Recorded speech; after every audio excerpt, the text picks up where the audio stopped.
তোমরা সবাই ভালো আছো তো? আজকে আমি একটা গল্প বলবো, গল্পটা শুনে বলবে কেমন হয়েছে। ভালো থাকবে আর খুশি খুশি থাকবে। আর আমার ভিডিওটাকে বেশি করে লাইক আর শেয়ার করবে।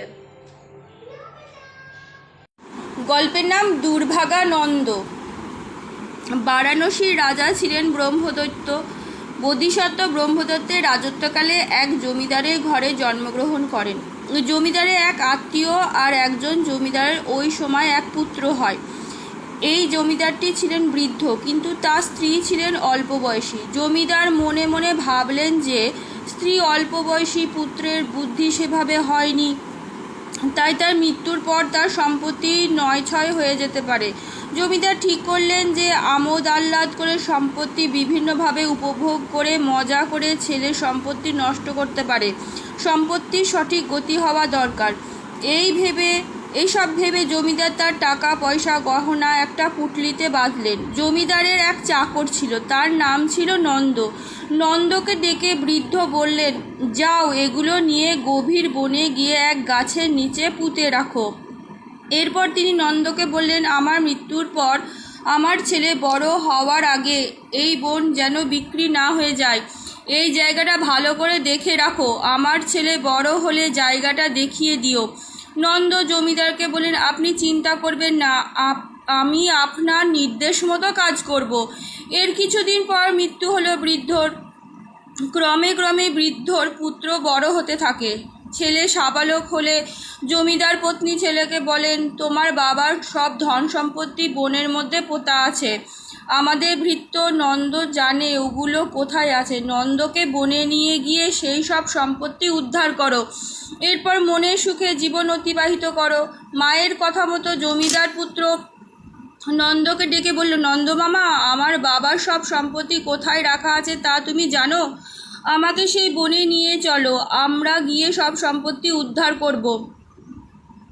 নন্দ বলল, নিশ্চয়, চলো, আমরা গিয়ে সব সম্পত্তি উদ্ধার করি। এই বলে জমিদার পুত্র নন্দ চলল বনে, খন্তা কুড়ুল নিয়ে সম্পত্তি উদ্ধার করতে। বনের যেখানে সম্পত্তি ছিল সেখানে গিয়ে নন্দর মেজাজ গেল বিগড়ে। সে মনে মনে ভাবল, আমি একমাত্র জানি কোথায় সম্পত্তি রাখা আছে। আমি না বলে দিলে জমিদারের ছেলে কিছুতেই বুঝতে পারবে না কোথায় ধন সম্পত্তি আছে। নন্দ তখন বলল, এই দাসীর ছেলে, তুই কোন মুখে সম্পত্তি চাস রে? সম্পত্তি কিছুই নেই, যা বাড়ি ফিরে যা।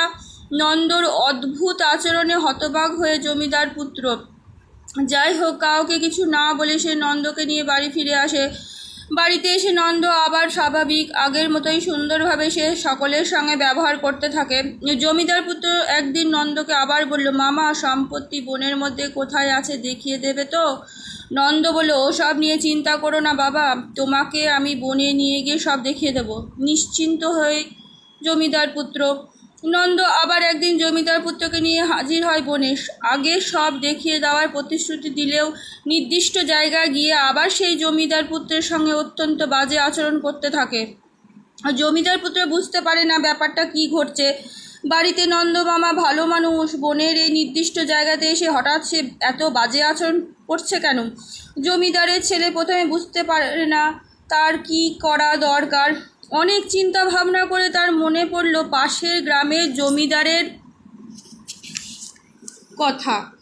পাশের গ্রামের জমিদার এই গ্রামের জমিদারের আত্মীয় ও পরম বন্ধু। এই বিপদে তিনি আমাকে সঠিক পথ দেখাতে পারেন। এই ভেবে জমিদার পুত্র পাশের গ্রামের জমিদার অর্থাৎ বোধিসত্ত্বের কাছে গেলেন।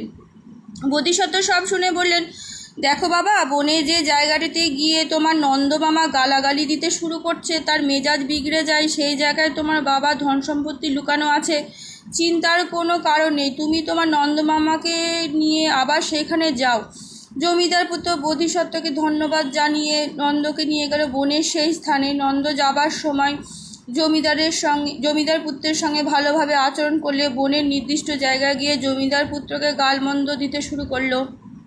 জমিদার পুত্র এবার আর নিজে স্থির থাকতে পারল না। নন্দকে সে বলল, অনেক সহ্য করেছি, চুপ কর, চাকরের মতন থাকবি, সব সময় গালমন্দ করা, দাঁড়া, তোকে আমি শায়েস্তা করছি।